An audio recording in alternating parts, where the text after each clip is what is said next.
If you've been successful, give me the numbers that show me you've been successful. Like, tell me what you generated. Don't just say it. Hit it! That's what I'm talking about. Wait! Okay, now, from the beginning. Hit it, boys.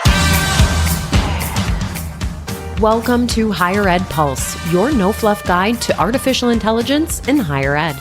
I'm Mallory Wilsey, bringing nearly 20 years of edtech and marketing expertise straight to your earbuds. Higher ed leaders are expected to master AI overnight, but let's be real, no one has time to sift through every headline, hot take, or research report. That's why every Monday I'll break down what actually matters, fast, clear, and to the point. Want to sound like the smartest person in the room at your next team meeting? You're in the right place. Let's dive in. Welcome back to Higher Ed Pulse. On today's episode, nearly 80% of professionals say they're not ready to find their next job in 2026, and recruiters say they can't find quality talent. Graduates are entering what the Financial Times calls a job drought. So what actually gets you promoted in a market like this? That's where we're headed today with my guest, Robert Braathe. He is a career strategist, educator, and founder of Braathe Enterprises and Career Service Station. With experience at Disney, Apple, and Gap, he now helps professionals and organizations navigate hiring, networking, and career progression in an AI-shaped job market. Robert, welcome to the Pulse. Thanks so much, Mallory. Great to be here today. I'm so excited that you are here now. Robert and I, we got to know each other because we both volunteer with a local Saratoga Springs organization called SPAC. But even more interesting, listeners, Robert, for the last couple years, has been the president of the AMA New York Capital Region chapter and a member since 2021. Robert, a lot of my listeners interact with AMA at the Higher Education Symposium, which happens annually in the fall. I am also involved with that, but I need to give you the stage for a second to make a pitch for why it's also important for people to get involved with their regional chapter too. Oh, sure. It's so invaluable. I not only your local chapter like you did here in the Capital Region, but now that my duties as president have wrapped up, I get to visit the Boston chapter as an official member.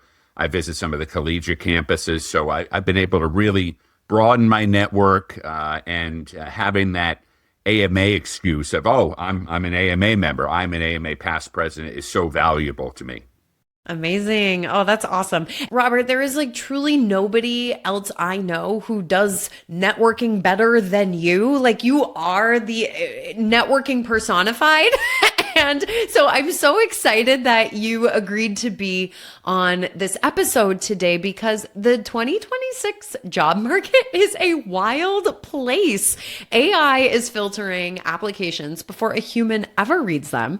These systems are parsing keywords, they're ranking candidates at scale, and our resumes now have to satisfy a machine before it even earns a human conversation. At the same time, recruiters are frustrated. There was a report recently from the Washington Post that shows employers are overwhelmed with AI-generated resumes. They feel very generic and off-brand. And LinkedIn's latest research is revealing this interesting paradox where nearly 80% of people feel unprepared for today's job market, yet 2/3 of recruiters are saying they're struggling to find quality talent. Candidates are responding by hiring reverse recruiters to manage their outreach and positioning, and employers are placing renewed value on communication, creativity, and judgment, all these skills that we cannot replace or replicate with AI. So networking has reemerged as leverage, and personal referrals help candidates bypass filters, and human storytelling is cutting through all of that generic AI slop. I don't know that it's necessarily a tougher market, but the mechanics of career progression have clearly changed. We need to be strategic and intentional and personally branded. But I think at the end of the day, Robert, humans still hire humans. And so that leads me to, like how do we do this better? How do we realign with how this has all changed in, literally any industry? So that's our conversation today. And Robert, this is where I want to start. Nearly 80% of professionals say they do not feel ready for this job market, but recruiters are saying they can't find quality talent. From where you sit, is this a confidence problem? Is this a competence problem, or is it something else? It's definitely a confidence problem, both by the job seekers and the recruiters. When I hear the broken heart stories, either verbally or through a LinkedIn message from people, they've got the talent, and it's not like they're job hoppers or they have huge gaps in their resume. It's just they don't know how to position themselves. Similarly, these employers, it's like, where would you like me to build this human? Because they maybe their expectations are either too high or too low. So I think it's really pulling those competencies out of people, whether it be the recruiters and what do they really want, or the candidates, and really help them emphasize the competencies that still will generate money for them. Interesting. And, knowing that you've been on both sides as, someone who's hired and someone who's coached, I have to imagine that you have seen more resumes than your average human or maybe even your AI assistant. So have you, as you're coaching folks these days, are you running into these AI assisted resumes and application responses? And when you see something, what's giving it away? If I'm listening right now, what should I avoid doing? First, it's the wording. When I see results-driven professional, proven track record, thought leader, I know somebody is just playing BS bingo, or they've used AI. So there's the wording. I actually have a 85 or 90 word list of what I think are AI jargon words that you can spot from a mile away. And then sometimes it's just the awkward layout where there's just weird spacing going on. And at the same time, the symmetry is almost too good in how it's laid out. So to me, those are the things that are really you should avoid.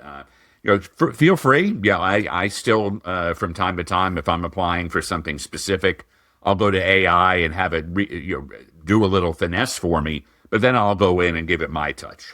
Yeah. I've noticed, I think we've all noticed those words that AI tends to bring into vogue. And it was the M dash at one point. Lately for me, it's been the words clarity and quietly. I think those have been tells lately, and contrast framing, right? It's not X, it's Y constructs. And I don't know how often that necessarily shows up in a resume, but whenever I see that on somebody's LinkedIn post, which is just, what is LinkedIn other than your public resume, start doing this, stop doing that. That binary setup is almost always a tell for me. I'm kind of curious, we're going on a little tangent here, but what are some of the things in your list of 80 words? Including but not limited to. It's just come on, just give me three things you're good at, sunshine. Other ones, successful, because if you have it on your resume, it's successful. That's a great point. One of those things that you don't have to put it down there if you've done it. So to me, it's just jargon words like that that just take up space. Via, I had a client who had the word via on there 73 times. I asked him if he had a tattoo of the word via or an ex-girlfriend, and he didn't take that too well.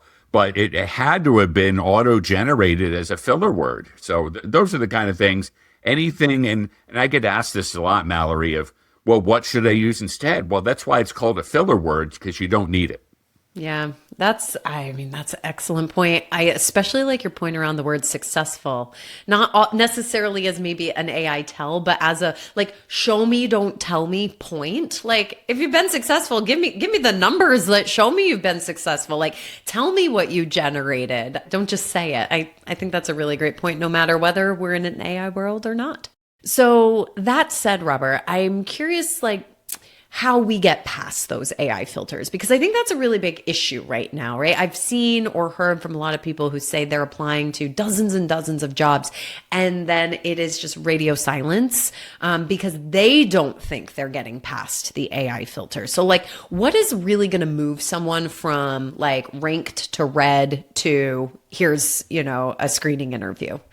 Great example. I had somebody who was having a really tough time getting through the ATS with a hospital group, and tons of great experience, but she really just had what she did, not the impact she had. So we came up with 5 to 7 impact statements right below her summary. And she's like, Robert, you wouldn't believe it. 12 calls, 6 departments. And so it went from either an auto reject or ghosted. So I always tell people, come up with your greatest hits list. Billy Joel had 45 greatest hits. I'm sure all of you have 7. And you put them up there, quantifiable or qualifiable things where you've had an impact. I remember another person thought he was facing ageism because of AI. So we took his job from the 1980s off of his resume, but put it as an impact statement in the achievements area at the top. And he got a call because they wanted that wow story of, hey, you work for a major television network. And it didn't matter to them that it was 45 years ago. It was something where they had impact. Wow, that's another great tip. Thank you. So let's move beyond just landing the job. When you look at people who actually accelerate and they move in their career from manager to director to VP, maybe even to the C level, what are they doing differently that might not be just like articulated in the impact or achievement section of their resume? It really is being in the right places. And it's not, going to galas or being on 5 boards. It's being on the right board and being at the right place at the right time. I think that's a big part of it. Visibility, but in the right venues. And going back to AMA, what I love about some of these virtual events is it's a risk who's going, but it might be the right people. I went to an HR virtual event. There were 6 people and 2 of them turned into clients. So it's being visible in the right places. And I think another part of it is really having not just a large network, but nurturing it and paying it forward. One of my favorite bands and one of my favorite songs says, you give and you give until it's all that you have. It's a great line because you feel sometimes, especially when you get to some of these senior levels, why do I have to keep putting out good and giving other people referrals? But it always comes back tenfold. So I think that visibility piece and being a good sharer of the resources you already have as you move up the ladder. And then people, this Carl or Carla has such a great network and just such a kind person, always giving, always out there helping students out. So those kind of things, I think, are 2 real opportunities. I'm glad we're talking about networking now, because my suspicion is in the 2026 job market, like networking does matter more than ever. And I know from my personal experiences that, I can't even say after my first job was, and every job I've gotten since was thanks to my network. But I think a lot of people's version of networking is just like blasting out some cold messages on LinkedIn and then hoping or praying, right? And that's not a strategy. So what is going to actually build leverage for people if they feel like they need to invest a little bit of time, this winter, this spring, in building their network? I think turning that cold message into a somewhat hot message. So what I would recommend is, get where they've worked and maybe their summary without putting their name and plug it into Gemini and say, this is somebody I really want to meet. This is the role they're in. This is their about and their background. What would be some ways that I could demonstrate value and get into this person's network? And it works like a charm, because without just putting all that person's personal data on there, just pull a few things from their profile without their name. It can give you some great tips on scripts that you can use that don't sound like a cold email. So to me, use LinkedIn, but you got to warm it up a little bit by using AI to generate a starting point if you're really not comfortable with that 3-liner or 4-liner that can sound like it's a cold message. Yeah, that's great advice. And so, like, let's flip it. What are some like big mistakes that you see your clients or other professionals make, but maybe they think they're being strategic, but really like they're just kind of shooting themselves in the foot? Just reaching out to somebody and saying, "Oh, do you know anybody hiring?" Well, of course, it's one of those questions. Like, obviously, I know somebody that's hiring. How about come to me with, "Hey, Robert, these are 3 companies I want to work for. Would you happen to know somebody who's around my age that you could connect me with, or where I could look?" Come in with a loaded question, not just "Can you help?" And I think it almost gives off that flavor of desperation. I think another mistake professionals make on the search is they stick their nose up at staffing firms or temporary to permanent placement firms. These places are great. Here in the capital region, there's so many of them. Every city has them, and that's a great AI search. Hey, let me know the boutique staffing firms within 90 minutes of my city, and you'll find some great, if you're open to it, some great connections you probably wouldn't have thought of before. Yeah. So one way that I think especially mid-career professionals can help themselves advance, and I think this is particularly true in the higher ed industry, is by investing in thought leadership and their personal brand. But I think you just toss this word personal brand out there without really defining it or giving it meaning. And if you're a hiring manager, right? Like, I think part of like knowing what your personal brand is like being able to leave the hiring manager with something that makes you memorable. So I'm curious to just hear you sound off on, how you coach people through building their personal brand, and what things do you, commonly see, and how do you help people get to the next level? Yeah, it's the big thing to me is a punchy summary is important, whether that's something you have on your profile or your resume or that you can share with people. I think having a couple impact statements like I mentioned before, but I think talking about your missions, when somebody calls me about a teaching opportunity, what do you care about? What are your goals, Robert? And I say, I have 3 missions. I want to teach for the next 20 years. I want to help people focus on the right thoughts, and I want to find everybody I meet the job they deserve.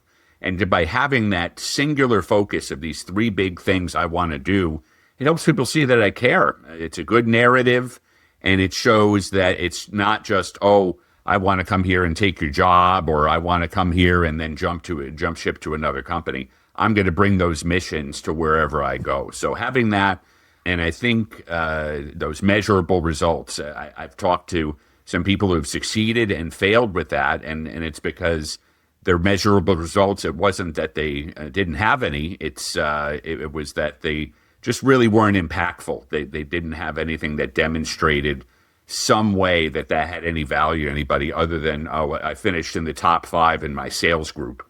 So let's imagine we're working with a candidate and their resume's gotten past that AI screener and they've made it past maybe the initial interview with the VP of people. And now they are, with maybe the hiring manager, people that would be on their team. And that interview, right? That interview really matters. What do you think candidates are maybe over preparing for in that moment and under preparing for? I think they're over preparing for impressing everybody in that room. Yes, it's a panel interview, or yes, you may have to go through 4 or 5 interviews, but it's about demonstrating your comfort with that organization, whether it's 1 interview or 5. And I think if you do too much to get to know too much about the people that are interviewing you, it can cause stage fright. Instead, act like you belong there. I think that's a big part of it. So I think just that over focus on, I've got to impress them. It's a 2-way street. I think under preparing, I think some of the worst interviews that I've conducted have ended with, I don't have any questions. And to me, that's a slight turn off. I know when in my screening interviews, my HR people probably do a great job of answering a lot of things, but I want people to be curious. Tell me about your career journey, or Mallory, how long have you worked here, and why do you like this company so much? Because then it's going to show some really high quality interactions there. And I think it'll throw the interviewer off because they're like, wow, this person actually wants to know about me and wants to stay here. So I think the underprepared is the questions at the end of the interview because they can be a great opportunity. And that's not a time to talk about salary. That'll come later. So a lot of listeners are mid to senior in their careers, right? They're directors and VPs and CMOs. I'm curious if you have noted any self-sabotage moves that people mid to senior in their careers tend to make when they are trying to level up. I found when there is a story of maybe they jump to a startup and boomerang back, that they're afraid to tell about it because they think that's going to be a bad thing.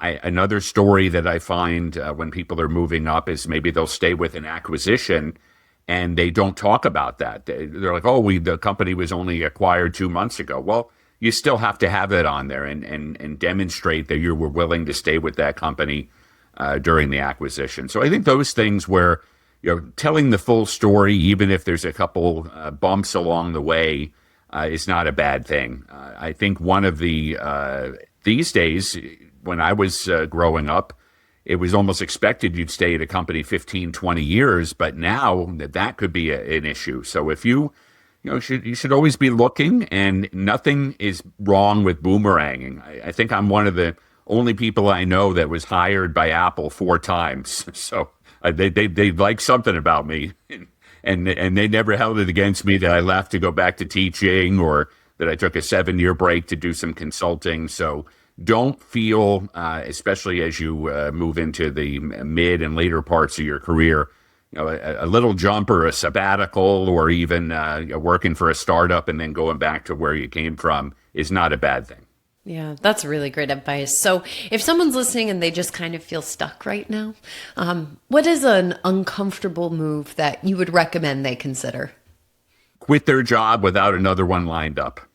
I think it sounds dangerous, but if you know your worth, I know I did this 26 years ago when I finally left Disney, and I may have done it one other time, but I knew and I was confident enough in July of 2000 to leave my middle management job.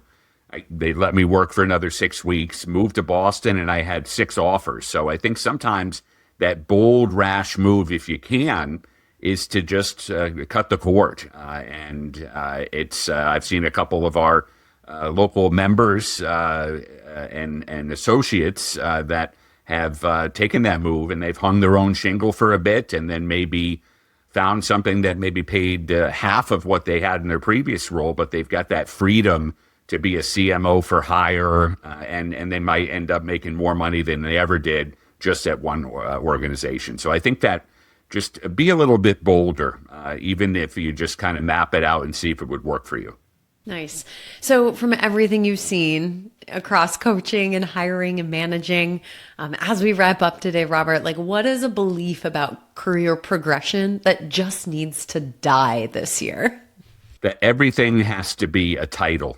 One of my famous quotes is, you don't need a title to be vital. And some people won't take something because, oh, well, I'm executive vice president of strategic communications, and this sounds like a decline in my career because I'm taking a VP role of strategy. Well, it's not. It's only in your head.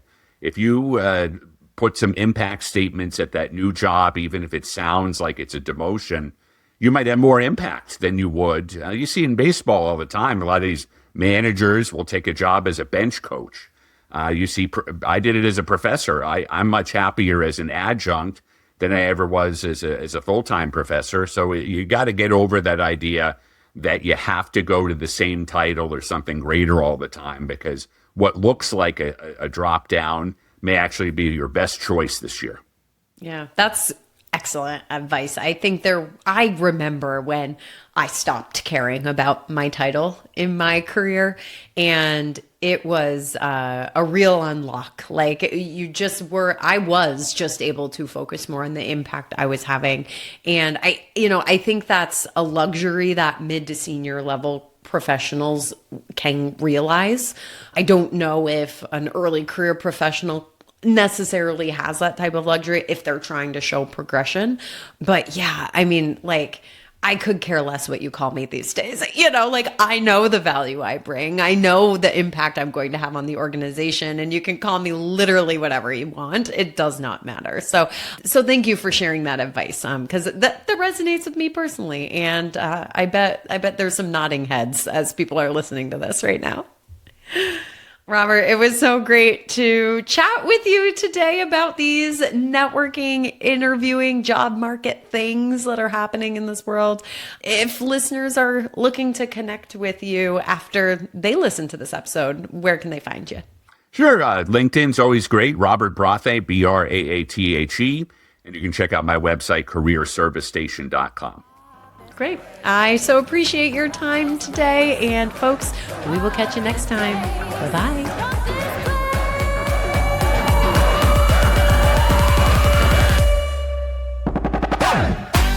Thanks for listening to the Higher Ed Pulse. The show is a proud member of the Enrollify Network, home to Higher Ed's largest collection of podcasts. Enrollify is where higher ed goes to grow.